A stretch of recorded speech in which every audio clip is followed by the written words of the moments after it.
बहुत शुक्रिया सर, आपने मुझे आज एक तारीखी बहस पर बोलने का मौका दिया।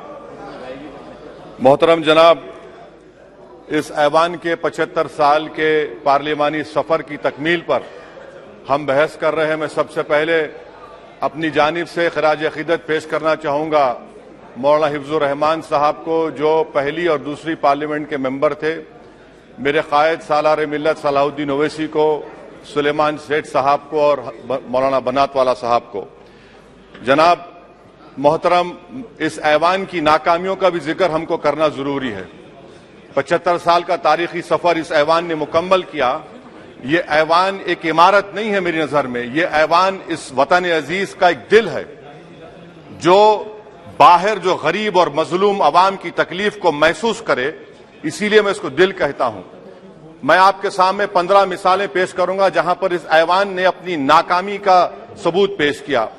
एक उस वक्त जब दिल्ली की सड़कों पर सिखों की नस्लकशी की जा रही थी। एक उस वक्त जब 6 दिसंबर को बाबरी मस्जिद की शहादत हुई। आ रहा हूं भागलपुर, जिसमें रेशम के कारोबार को खत्म किया गया, मुसलमानों को दफना दिया और वहां पर फूल गोभी उगना शुरू हो गई। एक उस वक्त नाकामी साबित हुई जब मुजफ्फरनगर और गुजरात में नस्लकशी की गई। एक उस वक्त सर जब हम देखते हैं कि मुंबई की सड़कों पर इंसानियत का नंगा नाच हुआ। एक उस वक्त जब इस ऐवान में टाडा पोटा का काला कानून बनाया गया, यूएपीए का कानून बनाया गया, आफ्सपा का कानून बनाया गया, जिसको 1 साल के लिए बनाया गया था। 58 में हम 2023 में आ गए। एक उस वक्त नाकामी साबित हुई जनाब, जब हम देख रहे हैं कि आज ये जो दिल है, भारत का दिल है, हिंदुस्तान का, इंडिया का दिल है, आज गरीबों में, मजलूमों में, मुसलमानों में, कश्मीर की आवाम में, दलितों में, आदिवासियों में इस ऐवान की मोहब्बत और एतमाद खत्म हो रहा है, कम हो रहा है। इसीलिए जनता सड़कों पर आकर एहतजाज कर रही है, क्योंकि उनको लग रहा है कि ये इमारत बन चुकी है, हमारा दिल नहीं है। चाहे CAA का प्रोटेस्ट हो, चाहे किसानों का प्रोटेस्ट हो, चाहे शेड्यूल कास्ट के रिजर्वेशन का मसला हो।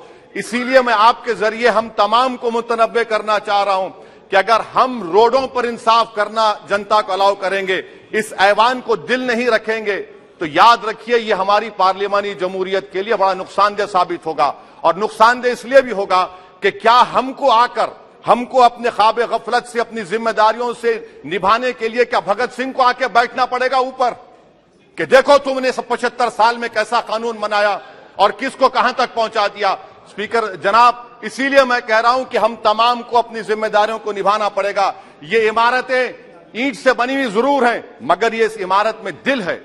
इस इमारत को दिल के तौर पर बरकरार रखना पड़ेगा। स्पीकर सर, एक और मिसाल दे रहा हूं जहां पर इस ऐवान की नाकामी है। सर, अब तक लोकसभा के कितने 899 मेंबर कामयाब हुए। अब बताइए सर, पार्लियामेंट्री जमहूरियत में शराकतदारी की जमहूरियत है, रिप्रेजेंटेटिव फॉर्म ऑफ डेमोक्रेसी में 8,992 में कितने मुसलमान कामयाब हुए? कितने सर? 520, जबकि 1070 को इस ऐवान का मेंबर होना चाहिए था। कितना डिप्रीविएशन है सर? कितना डिप्रीविएशन है? 92% डिप्रीविएशन है। इस मौजूदा पार्लियामेंट में स्पीकर साहब सिर्फ 26 हैं, 14% मुसलमान और सिर्फ 4.8 उनका रिप्रेजेंटेशन है। बताइए, हम वोट डालने वाले बन गए, वोट लेने वाले नहीं बने।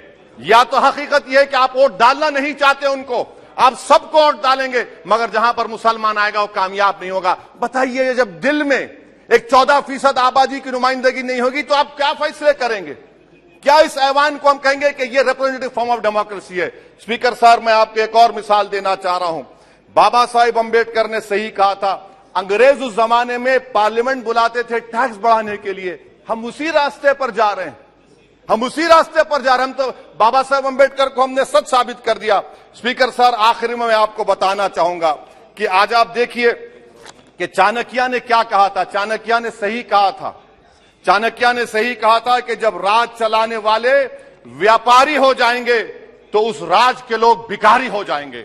आज ये वक्त आ चुका है सर, आज ये वक्त आ चुका है कि क्या first pass the post system इस देश के लिए सही है, या फिर हम प्रोपोर्शनल फॉर्म ऑफ रिप्रेजेंटेशन को फॉलो करेंगे। First pass the post system, जिसके पास एक मजहब का वोट होगा, जिसके पास दौलत होगी, वही इस ऐवान में आ रहा है। इसीलिए हम कह रहे हैं कि आप इस जमहूरियत की नाक कहीं ये जमहूरियत कमजोर ना हो जाए। मुझे इस बात का डर है सर। आखिर में मैं खत्म करने से पहले एक बहुत बड़े शायर ने कहा था, उस पर खत्म करना चाहूंगा कि अभी चिरागे सरे राह को कुछ खबर ही नहीं, अभी चिरागे सरे राह को कुछ खबर ही नहीं, अभी गिरानिए शब में कमी नहीं आई, अभी गिरानिए शब में कमी नहीं आई, निजात दीदे दिल की घड़ी नहीं आई, चले चलो कि मंजिल अभी नहीं आई। स्पीकर साहब, आखिर में याद रखिए एक बात को मैं सबसे कह रहा हूं कि पिच बदलने से गेम नहीं बदलता, गेम को बदलना पड़ेगा।